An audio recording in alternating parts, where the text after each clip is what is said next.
Yet again, Diana Kethi Kilonzo was back in court and not as a lawyer as she is used to.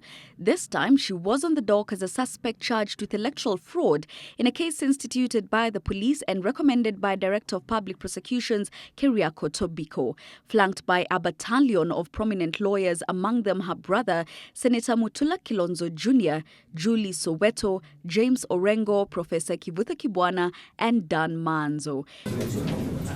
And in a show of solidarity, the top leaders of the Court coalition that had sponsored her to run for the Makueni Senate seat and following the death of her father Mutula Kilonzo, Raila Odinga, Kalonzo Musyoka and Moses Wetangula were in court. The seat that would, however, go to her brother but remains the genesis of Kethi's woes.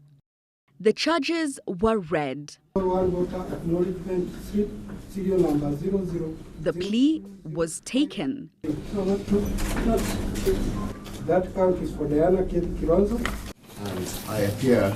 Kethi, through her lead defense lawyer Fred Ojambo, had sought to have the plea and the reading of the charge sheet deferred to a later date. The recipe for an exchange between the prosecution and defense counsels. We've had a look at the charge sheet, which has just been handed to me. And it's obvious to me that it's likely to be an illegal charge, in respect of which the accused persons cannot take a plea. The defense has not attempted to point out what is illegal about these charges. As it is the practice these days,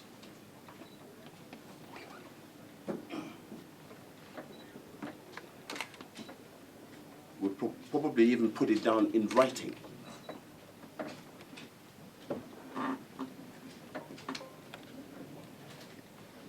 So that the objection is clearly understood by my learned friends.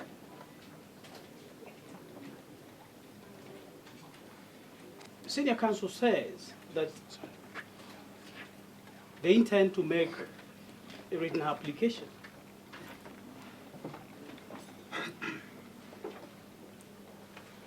Does that mean that this court cannot appreciate oral application? But a senior principal magistrate, Doreen Mulekyo, was not convinced that the argument by Kethi's legal counsel warranted a deferral. As such, I'm not persuaded that they are a flight risk, and I release each of them on their own recognizance in the sum of Kenya shillings 100,000. Kethi's co-accused, IEBC official Godfrey Lemiso, was also in the dock facing electoral fraud charges, which he similarly denied.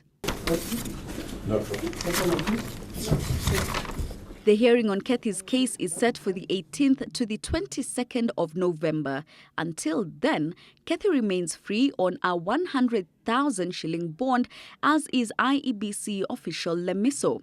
However, should Kethi be convicted, she faces up to 14 years in prison as the maximum penalty. The prosecution has lined up to 30 witnesses to testify against the two, among them Immaculate Kasait and Isaac Hassan.